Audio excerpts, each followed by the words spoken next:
बिहार की सारी समस्याओं का जब अगर आप समाधान की बात करेंगे, सबसे पहले आपको डायग्नोसिस करनी है कि ये समस्या है क्यों। इतने पीछे होने की जो मूल वजह मुझे समझ में आती है वो ये है कि बिहार के लोग अपनी समस्याओं से अवगत हैं, लेकिन जब वो वोट करने जाते हैं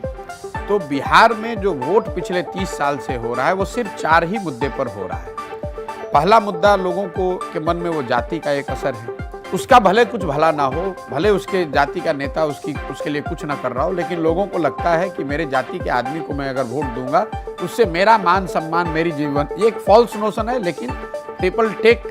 प्राइड इन दैट थिंग। तो एक जाति बहुत बड़ा फैक्टर है। दूसरा बड़ा फैक्टर यहाँ ये है कि जो लोग जातियों से बचे हुए हैं, तो चूंकि अशिक्षा बहुत है, गरीबी बहुत है,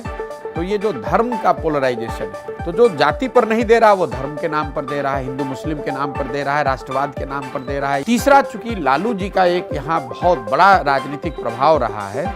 तो समाज का एक बड़ा वर्ग है, लालू जी का जो फिनोमेना है वो सिर्फ राजनीतिक फिनोमेना नहीं है, वो बहुत बड़ा सोशल फिनोमेना भी है। तो वो सत्ता में रहें या न रहें, समाज का एक बड़ा वर्ग है जिसने उस जंगल राज को देखा है, 15 साल झेला है,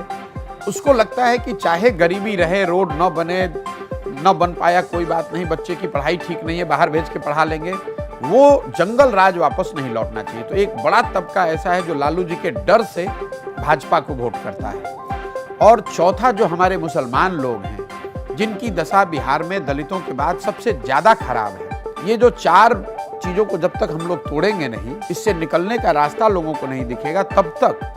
लोगों को की सारी समझ और सारी समस्याओं की जानकारी होने के बाद भी लोग जाकर वोट इन्हीं 4 मुद्दों पर कर देते हैं।